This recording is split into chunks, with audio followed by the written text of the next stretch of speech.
네, 11월 21일 수요일 D-29일이죠. 지금 이제 드디어 말도 많고 탈도 많았던 그 단일화가 드디어 오늘 TV토론 11시에 공중파 3사에서 생중계 방송이 됩니다. 아직까지 룰은 확정이 안 됐지만 기본적으로 100% 여론조사로 하기로 했죠. 지금 협상팀은 어떻게 진행되고 있습니까? 지금 어제부터 계속 입장차를 좁히지 못하면서 진전을 이루지 못하고 있습니다. 문 후보 측은 적합도를 처음에 주장을 했다가 이제 타협이 안 되니까 타협점을 찾기 위해서 지지도로 수정안을 제시했고요. 문재인 후보 측에서는 박근혜, 안철수 또는 박근혜, 문재인 이렇게 각각 가상 양자 대결을 하자고 주장을 하고 있습니다. 문재인 후보 측에서는 안 후보 측의 주장대로 하면 역선택 가능성이 높아진다 라고 얘기를 하고 있고, 안철수 후보 쪽에서는 그렇게 해야지 최소한의 그 여론조사의 문제점을 방지하고 그리고 양측의 지지자들의 동의를 얻는 승복을 얻는 가장 쉬운 방법이라고 주장을 하면서 아직까지 타협점을 못 찾고 있는 상태입니다. 예, 이전에 10년 전에 2002년에 노무현과 정몽준 단일화 때도 이렇게 여론조사로 룰을 결정해서 러브샷까지 했지만 그 조사 문항과 조사 시기 이런 문제들 때문에 계속 난항을 하고 그때도 또 협상팀이 이렇게 교체되기도 하고 그랬었습니다. 그러다가 전격적으로 합의를 하고 이 단일화를 이뤄냈는데요.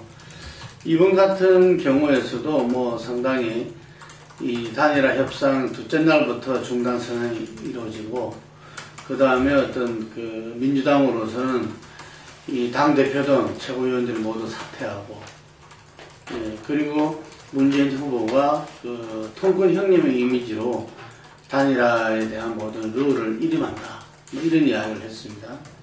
그런데 지금 어쨌든 그 이후에 만나가지고 공론조사라는, 일반 국민들이 볼 때는 좀 어려운 건데, 공론조사라는 것은 기존 여론조사에다가 좀 더 서로 좀 수기한다, 토론도 하고 정보도 좀 받고 이런 조사를 갖다가 조금 더 깊이 있는 여론조사를 의미하는 겁니다. 제시했다가 공론조사형 어떤 이 배치 문제, 이것에 대해서 과연 표본을 어떻게 할 것이냐, 모집단과 표본 선정의 문제 때문에 결국 또 마지막 날짜를 갖다가, 어제가 이제 마지막 합의하는 날짜고, 그래 준비를 해야 오늘 TV 토론을 보고 내일이나 모레 정도 그게 이루어질 수 있는데, 그것도 시간이 지났기 때문에 이제 100% 여론조사 밖에 방법이 없습니다. 여론조사 플러스 단판, 그러니까 그냥 단판 하든지 여론조사와 다른 정보를 가진 후보 둘의 단판과 여론조사 밖에 없는데, 두 후보 다 어떤 단판에 의한 양보 가능성은 없다 라고 이야기했기 때문에 지금 100% 여론조사하지 않겠나 싶은데, 그 여론조사가 어떤 약간 단일 후보로 어떤 접합도에서 지지도를 받고 민주당 안 가, 그리고 박근혜와의 어떤 양자 가상대결에서의 어떤 비교치를 놓고 하는 게 맞다. 이런 부분에서 아마 안철수 쪽은 처음부터 계속 견지했던 원칙이 이기는 당이라고 해야 된다.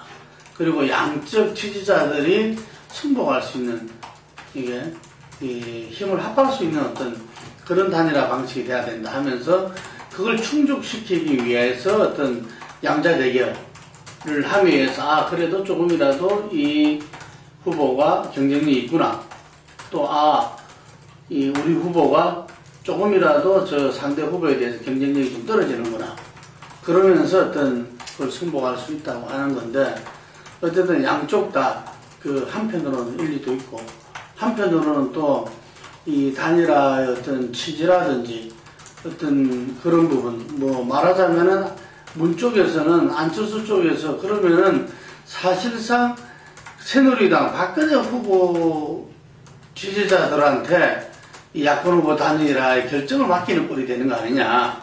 이게 역선택 방지를 그렇게 주장하고 강조하더만 결국은 그 사람들한테 오히려 결정을 맡기는 꼴이 되지 않냐. 뭐 이런 이야기고, 그만 조금 전에 제가 말씀하신 안쪽에서는 그러한 이기는 단위라든지 양쪽 성보고의 어떤 문제에 충실을 하려면은 다른 걸로는 어렵다. 이게, 그래서 역선택이 어느 정도 있을 수 없다. 그건 감수해야 된다. 라고까지 하면서도 이 가상 대결을 이야기하는 거는 오늘자 지금 이제 그 리얼미터 조사를 보면은 이 그런 부분들이 이제 왜 이렇게 양쪽이 이 평행선을 달리면서 합의를 보지 못하는가 이게 나와 있죠. 안쪽에서 이야기하는 양자 대결을 보면 박근혜 문재인이 40.7대 45.9입니다. 이게 박근혜가 0.8% 정도 이기는 거고, 그 다음 박근혜 안철수는 49.3대 43.4입니다. 예, 그래서 안철수 후보가 그 5.9% 정도가 이기는 거죠. 이것을 수평 비교를 하게 되면은 안철수 후보 손이 들어지게 되어 있습니다. 그러니까 요 가상 대결로 하면은 조사마다 차이는 많이 있지만 대체적으로 안철수 후보한테 유리하게 지금 이제 뭐 옛날보다는 상당히 그 정도가 줄었지만 아직까지도 안철수 후보가 여론조사에서 그중 제일 나은 게 양자 대결 때 비교했을 때가 제일 낫다.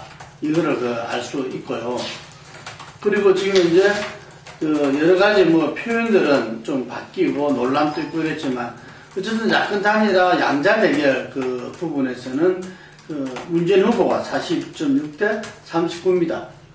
이게 그 문재인 후보가 앞서고 있고, 이게서 새누리당하고 박근혜 후보 지지층을 빼더라도 이전에는 그 빼면은 안철수 후보가 앞섰는데 지금은 빼더라도 문재인 후보가 조금 앞선 여론조사들이 많아요. 이게 그렇기 때문에 문척에서 주장하는 여론조사가 지금 시뮬레이션을 해보면은 실제 조사를 해보면은 이 문재인 후보가 이기게끔 나오는 거고, 안쪽에서 지금 주장하는 어떤 방식대로 하면은 안철수 후보가 이기는 걸로 나오고 있는 겁니다.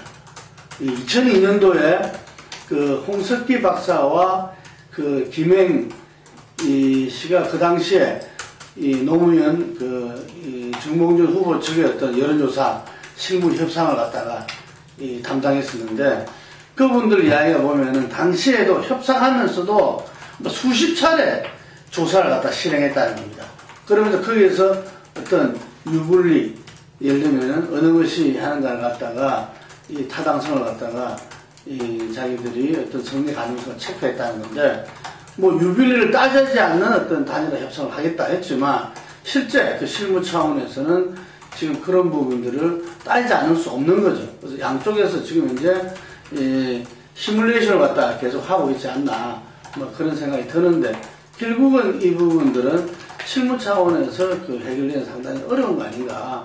그래서 저부터 어떤 안철수 후보가 이 후보 선정을 위한 담판이 아니라 룰 타개를 위한 어떤 담판은 있을 수 있지 않겠나, 뭐 이런 이야기를 했죠. 그래서 뭐 오늘 생방송 때 11시 생방송 전에 아마 만날 것이고, 이게 그래서 뭐 그때쯤 했어 어떤 국민들한테 어떤 좀 이 최소한 단일화 룰, 여론조사 어떤 구체적 방식에 대해서 어떤 이 합의가 오지 않을까 싶습니다. 그 합의를 하고 이렇게 TV 토론을 하는 게 맞다고 이렇게 생각합니다. 그래서 그 양쪽에서 지금 이제 이 주장하는 부분들의 어떤 그 근거와 또 현실적인 어떤 이유 이렇게 부분들에 대해서 했는데요. 드디어 우리 대선이 아주 캄캄한 그 캠페인이었다는 이야기가 많았죠. 왜냐하면은 뭐 이 다자 TV 토론도 없고 그 다음에 개별 TV 토론도 없었습니다. 그래서 뭐 최근에 들어서 간간히 이제 뭐 기자협회라든지 뭐 이런 부분 TV 토론을 지금 하고 있지만, 아직까지 중앙공정파에서는 최초로 지금 오늘 이 단일화 후보 토론을 하는 겁니다. 그래서 늦은 시간 11시지만 아마 시청률은 상당히 높지 않을까 이런 생각이 들고, 이 TV 토론이 보면은 어떤 그 학문적으로는 이 지지층을 뭐 바꾸는, 예를 들면은 A였다가 B로 가는, B였다 A로 가는 것은 상당히 아니다 이렇게 이 조사 결과에 나왔지만 제가 볼 때는 단일화 때 그리고 특히 정몽준 그 노무현처럼 상당히 가치와 지향점이 차이가 많이 나는 경우는 또 그렇지만 지금 안철수 문재인 후보처럼 뭐 정책도 한 90% 정도 싱크로율이 90%다. 서로 닮은 꼴이 뭐 이런 후보들 같은 경우에서는 상당히 지지 후보를 바꾸는 이 수치도 제법 나타나지 않겠는가. 지금 현재 어쨌든 문재인 후보가 단일화 프레임에 들어오면서 보다 더 안정적이고 경륜이 있다. 그리고 어떤 팀이 있다. 어떤 조직이 기반이 있다는 이야기죠. 당으로서.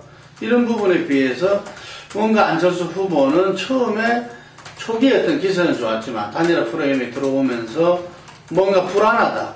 예를 들면 좀 혼자 있는 독불 잡는 것 같아. 뭐 이런 부분들이 이후에 어떤 룰 협상에서 떼서는 모습 뭐 이런 부분까지 해서 상당히 어쨌든 지지율이 마이너스를 보고 있지만 좀 전에 말씀드린 대로 어떤 가상 대결에서는 이렇게 여전히 이렇게 그 박근혜 후보를 이기고 있고 수평 비교했을 때는 이 문재인 후보보다 앞서고 있는 이런 거죠. 이게 그래서 이 양쪽의 지지자들 그리고 이들의 어떤 지지적 강도를 갖다가 본래 이 강화시켜내는 게 어떤 TV 토론의 학문적으로 봤을 때 어떤 이 주 목적이었어. 그렇지만 제가 볼 때 오늘 저녁의 TV 토론은 양쪽의 확고한 지지자가 아니라 겹치는 지지자들. 네, 이 지지층들이 아마 이 교집합에 있는 이게 공동의 집합에 있는 그런 지지층들이 어느 한쪽을 선택하는데 중요한 어떤 그 계기가 될 것이다. 이 부분에서 뭐 어떤 경륜이라든지 뭐 가까이 어떤 대선 후보 경선 토론에서 이 실전을 쌓았던 문재인 후보 하지만 청춘 콘서트라든지 이런 이 대중무대에서 오히려 이렇게 단련된 어떤 그 안철수 후보 제가 볼 때는 어떤 이 용어 상박이 되지 않을까. 누가 더 이 기득권을 내려놓고 또 국민들한테 이 진정성으로 다가주는가 이런 부분이 중요하죠. TV 토론은 바로 그 TV 토론 일어난 다음에 바로 조사했을 때하고 하루 뒤에 하고 상당히 다릅니다. 이게 하루 뒤 다르다는 것은 이 사람들이 그 TV 토론 평가를 갖다가 이리저리 여러 통로를 듣고서 자기 생각하고 이 믹스해서 나타나는 반응이고 이 TV 토론 바로 그날은 자기의 어떤 느낌을 갖다가 이야기하는 거거든요. 그래서 실제 그 TV 토론이 어떤 이 여론조사에 어떻게 반영될 것인가는 당일 그 다음날에 대해서 좀 그 다르지만 어쨌든 간에 이번 TV 토론에서는 2002년도 TV 토론보다도 훨씬 더 이 양 후보 지지에 영향을 미칠 것이다. 이렇게 보고 있습니다. 하여튼 간에 이번 대선 과정에서 처음으로 이렇게 진행되는 어떤 TV 토론 상당히 그 주목되고요. 거기서 양 후보의 어떤 파이팅을 기대하지 않습니다. 그 대선 진단 오늘 여기까지 하겠습니다.